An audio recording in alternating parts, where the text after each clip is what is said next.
الرحمن صرف 5 منٹ کا مدرسہ قرآن اور حدیث کی روشنی میں 26 شعبان المعظم نمبر 1 اسلامی تاریخ حضرت عبادہ بن صامت رضی اللہ عنہ حضرت عبادہ بن صامت رضی اللہ عنہ قبیلہ خزرج کی شاخ بنو سالم سے تعلق رکھتے تھے۔ رسول اللہ صلی اللہ علیہ وسلم کی ہجرت سے پہلے سن 11 ہجری میں مکہ آ کر اسلام قبول کیا۔ آپ بیعت اولیٰ بیعت ثانیہ میں شریک ہوئے اور ان لوگوں کو دین سکھانے کے لیے بنو قوافل کے امیر مقرر کیے گئے۔ انہوں نے مدینے میں رہتے ہوئے اپنے محبوب حضرت محمد صلی اللہ علیہ وسلم کی زیارت کے لیے 2 مرتبہ مکہ کا سفر کیا۔ حضور صلی اللہ علیہ وسلم بھی ان سے بے پناہ محبت کرتے تھے۔ انہوں نے غزوہ بدر و خندق میں شرکت فرمائی۔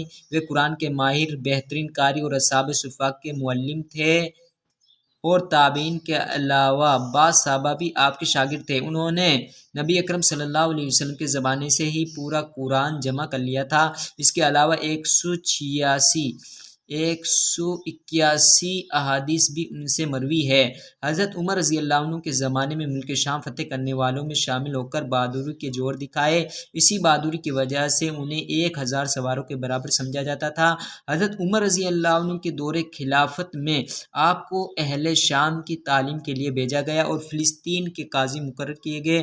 انہوں نے 73 سال کی عمر میں حضرت عثمان رضی اللہ عنہ کے دور خلافت میں سن 34 ہجری میں وفات پائی اور فلسطین کے شہر میں رملہ میں دفن صلی اللہ علیہ وسلم کا معجزہ گھوڑے پر جم کر بیٹھنا۔ حضرت جریر بن عبداللہ رضی اللہ عنہ بیان کرتے کہ رسول اللہ صلی اللہ علیہ وسلم نے مجھے ذوالخلا کے بت خانے کو گرا دینے کے لیے ارشاد فرمایا، جبکہ میرا حال یہ تھا کہ میں گھوڑے کی پیٹھ پر جم نہیں پاتا تھا بلکہ اکثر گر پڑتا تھا۔ تو میں نے اپنا یہ حال رسول اللہ صلی اللہ علیہ وسلم کے سامنے بیان کیا تو آپ صلی اللہ علیہ وسلم نے میرے سینے پر ہاتھ مارا اور دعا فرمائی، اے اللہ اس کو گھوڑے پر جما دے اور راستہ بتلانے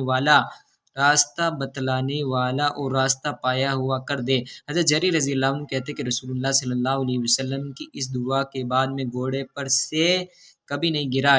150 سوار لے کر چلا، وہاں جا کر بت خانے کو توڑ پھوڑ کر کے بارے میں روزے کی فرضیت قرآن میں اللہ تعالیٰ فرماتا ہے، ایمان والو جس طرح تم سے پہلے لوگوں پر روزہ فرض کیا گیا تھا اسی طرح تم پر بھی فرض کیا گیا ہے تاکہ تم پرہیزگار بن جاؤ۔ ایک سنت کے بارے میں جب آئینہ دیکھے، جب کانچ دیکھے تو یہ دعا پڑھے، جب آئینے میں اپنا منہ دیکھے تو یہ دعا پڑھے، اللہم حسنت خلقی فاحسن خلقی، اے اللہ تو نے ہی میری صورت اچھی بنائی ہے، تو میرے اخلاق کو بھی اچھا بنا دے۔ عمل کی فضیلت با جماعت نماز کا ثواب۔ رسول اللہ صلی اللہ علیہ وسلم نے فرمایا، جماعت کی نماز تنہا نماز پڑھنے کے مقابلے میں 27 درجے کے بعد دنیا کمانے کی نیت سے دین پر چلنا۔ قرآن میں اللہ تعالیٰ فرماتا ہے، لوگوں میں کوئی ایسا بھی ہے جو کنارے پر کھڑے ہو کر اللہ کی عبادت کرتا ہے، پھر اگر اس کو کوئی دنیاوی نفع پہنچ گیا تو اس کی وجہ سے دین پر ٹھہرا رہا ہے، اور اگر اس کو کوئی آزمائش آ گئی تو اپنے منہ کے بل الٹے یعنی دین سے پھر گیا، وہ دنیا اور آخرت دونوں کو کھو بیٹھا۔ یہ دونوں جہاں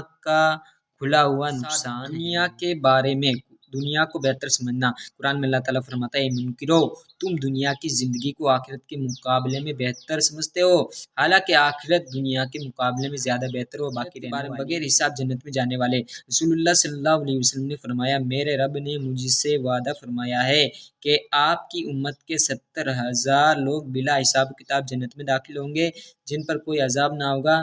ہر 1000 کے ساتھ مزید 70,000 ہوں گے اور میرے رب کے 3 لب بھر کر جنت میں داخل ہوں گے۔